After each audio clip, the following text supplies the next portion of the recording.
Okay, so I have the main shaft and the counter shaft installed per the instructions.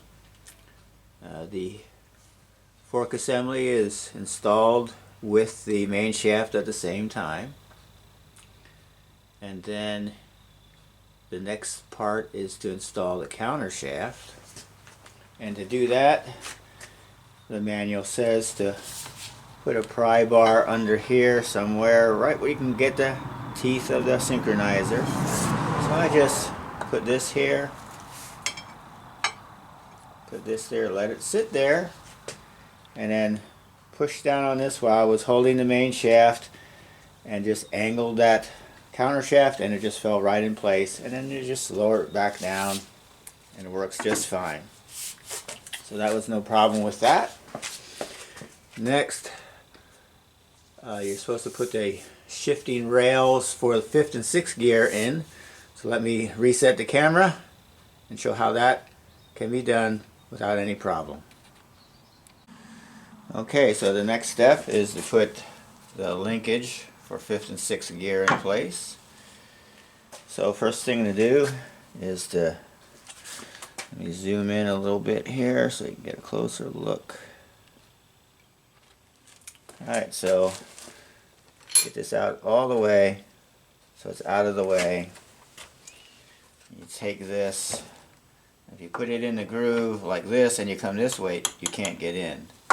So you've got to bring it up, over, and then set it in. Slips in place. Then get this back up. Get everything back into the neutral. Put up.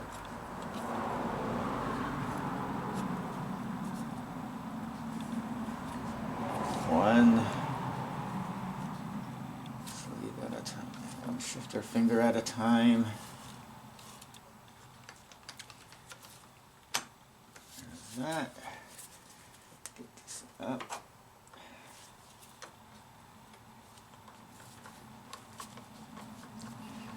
Come on, you can do it. There it is. That is neutral gear. Everything is in place. And this is just done per the instructions. They don't say anything about putting that all the way over, but that's how I figured out how to get it in. Just doing it with one person. Don't need two people. So the next step will be now to put the main case over top. I need to put some sealant along here to seal it, and make sure that these grooves stay in line as we bring in the case down. So we'll just follow the instructions and do the next step. Alright, until the next video. Okay, the manual says to put the 6th gear synchro with the fork and synchro complex together. I just found it easier to just put the synchro hub on first. It's a press fit, but it's a light press fit, so you can get it down about halfway by hand and then tap the rest, and then you can see exactly where you need to stop and bottom out, because there's going to be a ring here. And then next I'll put the outer ring of the synchro on and the fork with it.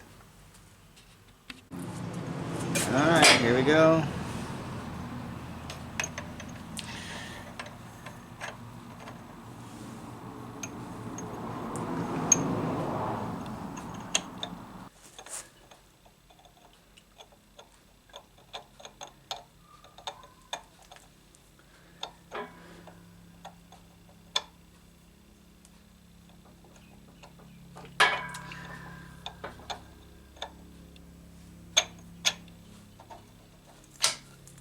Goes.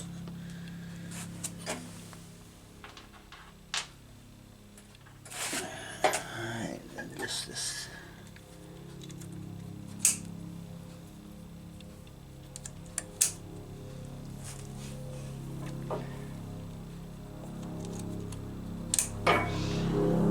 Just remember the notches in the ring have got to be where these plastic pieces go.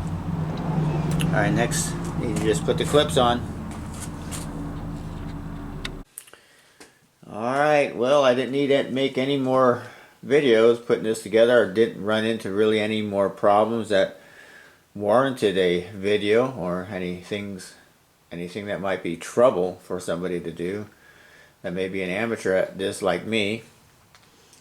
But the only thing I have to do is, put the shifter plates on the top there, and it's done and ready to go back into the car. It turns so much more freely now. I mean, it is just rolling very easily now. Not like it was when I first took it apart, so looks like everything is together pretty good. Of course, the test will be when I put it in the car and see how well it drives, but so far everything is looking pretty good. There are a couple channels on YouTube that really are good ones to check out that show you how to disassemble this and assemble it. One of those channels is Rich Phillips Garage, and he has a nice series of videos on how to take this apart and put it back together. Now his T56 is an older version, so his counter shaft is 2 pieces, and this is the newer version where the counter shaft is 1 piece.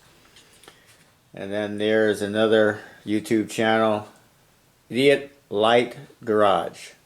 That's Idiot Light Garage, and he has a series of videos on taking this apart and putting it together, and he has the newer version where the counter shaft is 1 piece, and he has a lot of little tips on what to look for when you take these apart and put them back together. So those are some places that I used, and they were very helpful with me. But for the most part, I used the newer Tremec manual. It's the January 1st, 2024 manual, so that's the newest that I could find. And that has how to take this particular updated transmission or version of the T56 apart and put it back together. So we'll see how this goes. Hopefully I'll be able to get into the car soon. But that finishes this rebuild of this T56 Magnum transmission. And have a great day.